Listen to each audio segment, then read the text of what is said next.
ನಮಸ್ಕಾರ ಎಲ್ಲ ಪ್ರಿಯ ವೀಕ್ಷಕ ಬಂಧುಗಳಿಗೆ BNN ಡಿಜಿಟಲ್ ಮಾಧ್ಯಮಕ್ಕೆ ಸ್ವಾಗತ. ಈ ದಿನ ಅಂದರೆ ಭಾನುವಾರ ವಿನಯ್ ಕುಲಕರ್ಣಿ ಧಾರವಾಡ ಶಾಸಕರಾಗಿದ್ದ ಇವರ ವಿರುದ್ಧ ಕೊಲೆ ಪ್ರಕರಣದ ಬಗ್ಗೆ ನಮಗೆ ತಿಳಿದಂತೆ ಹಾಗೂ ಸಂಗ್ರಹಿಸಿದಂತೆ ಸುದ್ದಿಯನ್ನು ನಮ್ಮ ವೀಕ್ಷಕರಿಗಾಗಿ ಮಾಡಲಾಗಿದೆ.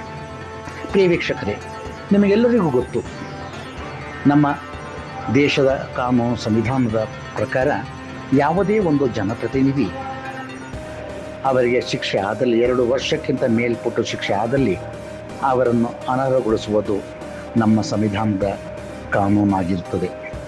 ನಮ್ಮ ದೇಶದಲ್ಲಿ 2013ರಿಂದ 2025ರವರೆಗೂ ಸುಮಾರು 28 ಶಾಸಕರು ಮತ್ತು ರಾಜ್ಯಸಭಾ ಸದಸ್ಯರು ಮತ್ತು ಲೋಕಸಭಾ ಸದಸ್ಯರುಗಳು ಅನರ್ಹಗೊಂಡಿದ್ದಾರೆ. ಒಂದಲ್ಲ ಒಂದು ರೀತಿ ಪ್ರಕರಣಗಳು ಇದ್ದೇ ಇರುತ್ತದೆ.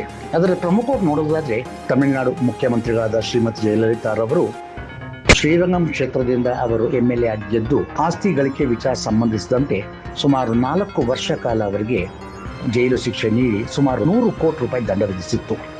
ಆದರೆ ಸರ್ವೋಚ್ಚ ನ್ಯಾಯಾಲಯ ಆ ಶಿಕ್ಷೆಯನ್ನು ರದ್ದುಗೊಳಿಸಿ ಪುನಃ ಅವರು ಬಂದ್ಬಿಟ್ಟು ಮುಖ್ಯಮಂತ್ರಿಯಾಗಿ ಬಂದು ಸೇವೆ ಸಲ್ಲಿಸಿದ್ದರು. ಇದು ಎಲ್ಲರಿಗೂ ತಿಳಿದಿರುವುದು. ಹಾಗೆಯೇ ಇವತ್ತಿನ ನಮ್ಮ ವಿರೋಧ ಪಕ್ಷ ನಾಯಕರಾದ ಶ್ರೀ ರಾಹುಲ್ ಗಾಂಧಿರವರು ಸಹ ವೈನಾಡ್ ಕ್ಷೇತ್ರದ ಲೋಕಸಭಾ ಸದಸ್ಯರಾಗಿದ್ದು ಅವರ ವಿರುದ್ಧವೂ ನ್ಯಾಯಾಲಯ ಶಿಕ್ಷೆ ಪ್ರಕಟಿಸಿದ್ದು ಕೊನೆಯಲ್ಲಿ ಅವರಿಗೂ ಸಹ ಸರ್ವೋಚ್ಚ ನ್ಯಾಯಾಲಯ ತಡೆಯಾಜ್ಞೆ ಸಿಕ್ಕಿತ್ತು. ಹೀಗೆ ಹಲವಾರು ಜನ ಇದ್ದಾರೆ, ಹಲವಾರು ಶಾಸಕರು ಮತ್ತು ರಾಜ್ಯಸಭಾ ಸದಸ್ಯರು ಮತ್ತು ಲೋಕಸಭಾ ಸದಸ್ಯರುಗಳಿದ್ದಾರೆ.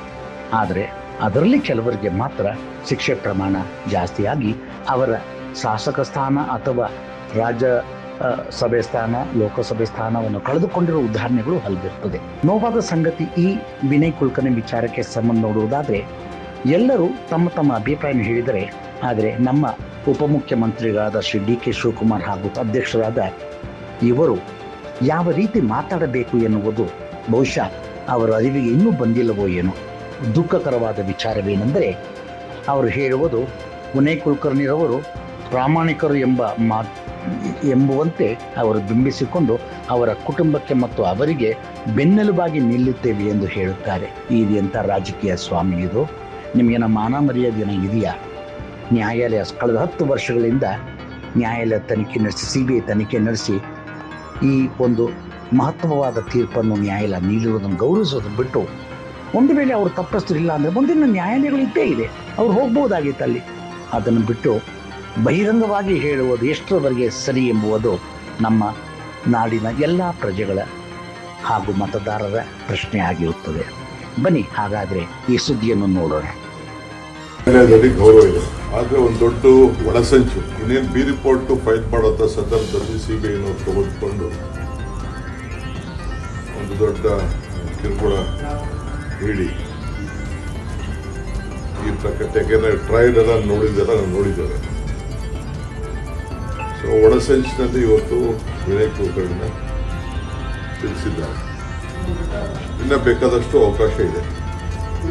ನಾನು ಚರ್ಚೆ ಮಾಡಿದ್ದೇನೆ ಅವ್ರ ಜೊತೆ, ಕುಟುಂಬದಲ್ಲಿ ಕೇಳಿದ್ದೇನೆ. ಅವ್ರು ನಂಬಿರೋಂಥ ದೇವ್ರ ಮೇಲೆ ಎಲ್ಲ ಕೂಡ ನನ್ನ ಹತ್ರ ಸತ್ಯ ಮಾಡಿದ್ದಾರೆ, ನಾನು ತಪ್ಪು ಮಾಡಿಲ್ಲ. ಇವತ್ತು ಕೂಡ ನನಗೆ ಅವ್ರ ಮೇಲೆ ನಂಬಿಕೆ ಇದೆ. ಶಿಕ್ಷೆಗೆ ಗೌರವ ಕೊಡಬೇಕು, ಅದು ಬೇರೆ ವಿಚಾರ. ಆದರೆ ನನಗಂತೂ ಅವರು ತಪ್ಪು ಮಾಡಿದ್ದ ಮೇಲ್ಮನೆಗೆ ಅವಕಾಶ ಇದೆ, ಇನ್ನು 30 ದಿನ ಅವಕಾಶ ಇದೆ, ಅವರು ಮಾಡ್ತಾರೆ. ನಾನು ಆ ಕುಟುಂಬದ ಜೊತೆ, ನಮ್ಮ ಪಕ್ಷದ ಶಾಸಕರ ಜೊತೆ ನಾನು ಮಾನಸಿಕವಾಗಿ ಎಲ್ಲ ಥರದ ಶಕ್ತಿಯನ್ನು ತುಂಬುವಂಥ ಕೆಲಸ ಮಾಡ್ತೇವೆ. ಸೊ ಅದರಿಂದ ಯಾರು ಕಾರ್ಯಕರ್ತರಿಗೆ ನಾನು ಕೇಳ್ಕೊಳ್ಳೋದು, ಯಾರು ಧೈರ್ಯ ಕಳ್ಕೊಳ್ಳೋದು ಬೇಡ. ನ್ಯಾಯಾಲಯಕ್ಕೆ ಯಾವ್ದಾದ್ರು ನ್ಯಾಯಕ್ಕೆ ಸತ್ಯ. ಯೋಗೇಶ್ ಗೌಡ ಹತ್ಯೆ ಪ್ರಕರಣ, ನ್ಯಾಯದ ತೀರ್ಪು ರಾಜಕೀಯಕ್ಕೆ ಪಾಠ. ಅಧಿಕಾರದ ಅಮಲಿನಲ್ಲಿ ವಿನಯ್ ಕುಲಕರ್ಣಿ ಮಾಡಿದ ಪಾಪ ಕೃತ್ಯಗಳು 100. ಧಾರವಾಡ ಜಿಲ್ಲೆಯ ಬಿಜೆಪಿ ಮುಖಂಡ ಯೋಗೇಶ್ ಗೌಡ ಅವರ ಹತ್ಯೆ ಪ್ರಕರಣದಲ್ಲಿ ಆರೋಪಿಯಾಗಿ ಹೆಸರು ಕೇಳಿಬಂದಿದ್ದ ಕಾಂಗ್ರೆಸ್ ಶಾಸಕ ವಿನಯ್ ಕುಲಕರ್ಣಿ ವಿರುದ್ಧ ನ್ಯಾಯಾಲಯ ಜೀವಾವಧಿ ಶಿಕ್ಷೆ ವಿಧಿಸಿರುವುದು ರಾಜ್ಯ ರಾಜಕೀಯದಲ್ಲಿ ಮಹತ್ವದ ಬೆಳವಣಿಗೆಯಾಗಿ ಚರ್ಚೆಗೆ ಕಾರಣವಾಗಿದೆ.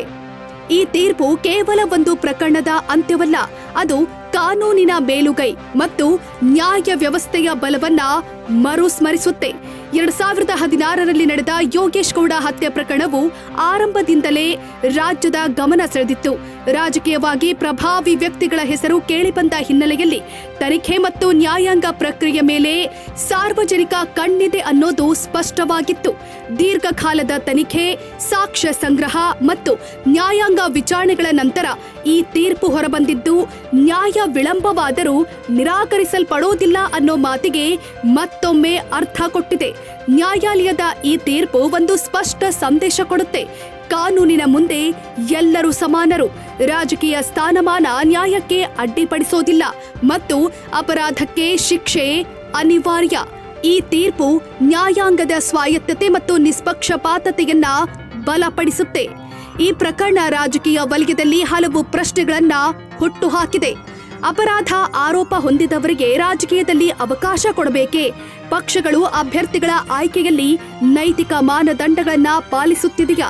ಈ ಪ್ರಶ್ನೆಗಳು ಕೇವಲ ಒಂದು ಪಕ್ಷಕ್ಕೆ ಸೀಮಿತವಲ್ಲ, ಸಂಪೂರ್ಣ ರಾಜಕೀಯ ವ್ಯವಸ್ಥೆಗೆ ಸಂಬಂಧಿಸಿದವು.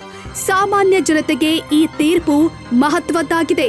ಕಾರಣ ನ್ಯಾಯ ವ್ಯವಸ್ಥೆಯ ಮೇಲೆ ವಿಶ್ವಾಸ ಹೆಚ್ಚಿಸುತ್ತೆ, ಅಪರಾಧಕ್ಕೆ ಶಿಕ್ಷೆ ಸಿಗುತ್ತೆ ಅನ್ನೋ ನಂಬಿಕೆಯನ್ನ ಬಲಪಡಿಸುತ್ತೆ ಮತ್ತು ಕಾನೂನು ಎಲ್ಲರಿಗೂ ಸಮಾನ ಅನ್ನೋ ಭರವಸೆ ಕೊಡುತ್ತೆ. ರಾಜಕೀಯ ಮತ್ತು ಕಾನೂನು ನಡುವಿನ ಗಡಿ ಸ್ಪಷ್ಟವಾಗಿರಬೇಕು. ಅಪರಾಧ ಆರೋಪಗಳು ರಾಜಕೀಯ ಪ್ರಭಾವದಿಂದ ತಪ್ಪಿಸಿಕೊಳ್ಳಬಾರದು. ಯೋಗೇಶ್ ಗೌಡ ಹತ್ಯೆ ಪ್ರಕರಣದಲ್ಲಿ ಬಂದಿರುವ ತೀರ್ಪು ಕೇವಲ ಒಂದು ನ್ಯಾಯಾಂಗ ತೀರ್ಪಲ್ಲ, ಅದು ಪ್ರಜಾಪ್ರಭುತ್ವದ ಮೂಲ ತತ್ವಗಳನ್ನ ಪುನರುಚ್ಚಾರಣೆ ಮಾಡುತ್ತೆ. ರಾಜಕೀಯ ಎಷ್ಟೇ ಪ್ರಭಾವಶಾಲಿಯಾಗಿದ್ರೂ ಕಾನೂನು ಅದರ ಮೇಲಿದೆ ಅನ್ನೋ ಸಂದೇಶವನ್ನ ಈ ಪ್ರಕರಣ ಮತ್ತೊಮ್ಮೆ ಸ್ಪಷ್ಟಪಡಿಸುತ್ತೆ.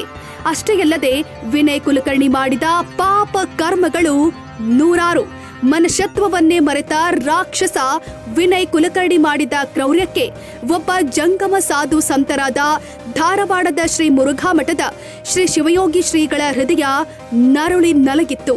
ಧಾರವಾಡ ಮುರುಘಾ ಮಠದ ಹಿರಿಯ ಪೂಜ್ಯ ಶ್ರೀ ಮಹಾಂತ ಸ್ವಾಮೀಜಿ ಪಾದ ಕಮಲಗಳಿಂದ ಅರಳಿದ ಶ್ರೀ ಶಿವಯೋಗಿ ಶ್ರೀಗಳು ಮನಸ್ಸಿನಿಂದ ಭಕ್ತರ ಹೃದಯ ಗೆದ್ದಿದ್ರು.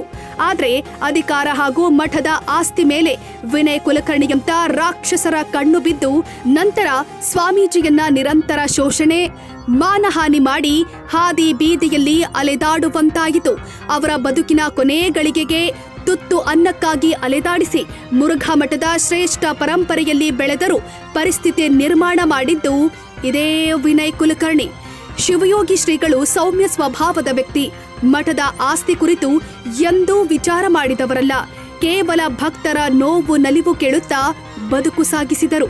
ಇಂದಿನ ಸ್ವಾಮೀಜಿಗಳಂತೆ ಹಣಕ್ಕೆ, ರಾಜಕೀಯ ವ್ಯಾಮೋಹಕ್ಕೆ ಜೋತು ಬಿದ್ದಿರಲಿಲ್ಲ. ಆದ್ರೆ ಕಾರ್ಮೋಡ ಕವಿದಂತೆ ಈ ದುಷ್ಟ ವಿನಯ್ ಕುಲಕರ್ಣಿ ಮಠದ ಆಸ್ತಿಯ ಮೇಲೆ ಕಣ್ಣು ಬಿದ್ದಿತ್ತು. ಯಾವಾಗ ಸ್ವಾಮೀಜಿ ಮುಗ್ಧ ಅನ್ನೋದು ತಿಳಿದು ಬಂತೋ ಅವರ ಮೇಲೆ ಮುಗಿಬಿದ್ದು ಪ್ರತಿದಿನ ತನ್ನ ಬೆಂಬಲಿಗರನ್ನ ಕಳಿಸಿ ಹಿಂಸಿಸಿ ತನಗೆ ಬೇಕಾದವರನ್ನ ಪೀಠಕ್ಕೆ ತರೋದೇ ಅವನ ಉದ್ದೇಶವಾಗಿತ್ತು. ಒಂದು ದಿನ ಸ್ವಾಮೀಜಿ ಎದೆಗೆ ಒದ್ದು ಮಠ ಬಿಡದಿದ್ರೆ ಕೊಲ್ಲುವ ಭಯ ಹುಟ್ಟಿಸಿದ ಕುಲಕರ್ಣಿ ಕ್ರೌರ್ಯಕ್ಕೆ ನಲುಗಿ ಶಿವಯೋಗಿ ಶ್ರೀಗಳು ಮಠ ತೊರೆದರು. ಅವರಿಗೆ ಯಾವ ಸ್ವಾಮೀಜಿಯ ಬೆಂಬಲವಾಗಲಿ ಆಶ್ರಯವಾಗಲಿ ಸಿಗಲೇ ಇಲ್ಲ.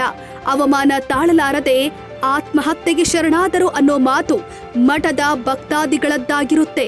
2022ರಲ್ಲಿ ಧರ್ಮಸ್ಥಳ ಕ್ಷೇತ್ರದ ನಿರ್ಜನ ಪ್ರದೇಶಕ್ಕೆ ಕರೆದೊಯ್ದು ಹಾವೇರಿ ಜಿಲ್ಲೆ ಸವಣೂರಿನ ಯುವತಿ ಮೇಲೆ ಅತ್ಯಾಚಾರ, ನಂತರ ಯುವತಿಯಷ್ಟೇ ಅಲ್ಲದೆ ಗೂಂಡಾಗಿರಿ, ರೌಡಿಸಂ ಇವುಗಳನ್ನ ದಾಳವಾಗಿ ಬಳಸಿಕೊಂಡು ಅನೇಕ ಹೆಣ್ಣು ಮಕ್ಕಳ ಮಾನಹಾನಿ, ಅತ್ಯಾಚಾರ ಮಾಡಿ ಜೀವ ಬೆದರಿಕೆ ಕೂಡ ಈ ಕಾಮುಕ ವಿನಯ್ ಕುಲಕರ್ಣಿ ಮತ್ತು ಅವನ ಬೆಂಬಲಿಗರು ಹಾಕುತ್ತಿದ್ರು. ಒಬ್ಬ ರಾಜಕೀಯ ಮುಖಂಡನನ್ನೇ ಸುಪಾರಿ ಕೊಟ್ಟು ಕೊಲೆ ಮಾಡಿಸಿದ್ದು ವಿನಯ್ ಕುಲಕರ್ಣಿಯ ಮತ್ತು ಅವರ ಬೆಂಬಲಿಗರ ಘಾತುಕ ಇತಿಹಾಸ. ಇದೀಗ ಇವರ ಪಾಪದ ಕೊಡ ತುಂಬಿ ಕೊನೆಗೂ ತಕ್ಕ ಶಿಕ್ಷೆಯಾಗಿದೆ. ಮುಂದುವರಿದು ಬಿಜೆಪಿ ಮುಖಂಡ ಯೋಗೇಶ್ ಗೌಡ ಕೊಲೆ ಪ್ರಕರಣದಲ್ಲಿ ಜೀವಾವಧಿ ಶಿಕ್ಷೆಗೆ ಗುರಿಯಾದ ಬೆನ್ನಲ್ಲೇ ಜನಪ್ರತಿನಿಧಿ ಕಾಯ್ದೆಯ ಪ್ರಕಾರ ಶಾಸಕ ಸ್ಥಾನದಿಂದ ಧಾರವಾಡ ಶಾಸಕ ವಿನಯ್ ಕುಲಕರ್ಣಿ ಅನರ್ಹರಾಗಿದ್ದಾರೆ. ನ್ಯಾಯಾಲಯದ ತೀರ್ಪಿನ ಪ್ರತಿಬಂಧ ಕೂಡಲೇ ವಿಧಾನಸಭೆಯ ಕಾರ್ಯದರ್ಶಿ ನಿಯಮದಂತೆ ಅನರ್ಹತೆಯ ಆದೇಶ ಹೊರಡಿಸಲಿದ್ದಾರೆ. ಈ ಮೂಲಕ 2 ಬಾರಿ ಧಾರವಾಡ ಕ್ಷೇತ್ರದ ಕಾಂಗ್ರೆಸ್ ಶಾಸಕ ಮತ್ತು 1 ಬಾರಿ ಸಚಿವರಾಗಿದ್ದ ವಿನಯ್ ಕುಲಕರ್ಣಿ ರಾಜಕೀಯ ಭವಿಷ್ಯಕ್ಕೆ ಕಾರ್ಮೋಡ ಕವಿದಿದೆ. ಜನಪ್ರತಿನಿಧಿಗಳ ಕಾಯ್ದೆ 1951 ಸೆಕ್ಷನ್ 8 ಕ್ಲಾಸ್ 3ರಂತೆ ಅಪರಾಧ ಪ್ರಕರಣದಲ್ಲಿ ಜನಪ್ರತಿನಿಧಿಗಳು ಕನಿಷ್ಠ 2 ವರ್ಷ ಶಿಕ್ಷೆಗೆ ಒಳಗಾದರೆ ಅವರು ಶಾಸಕತ್ವದಿಂದ ಅನರ್ಹರಾಗುತ್ತಾರೆ.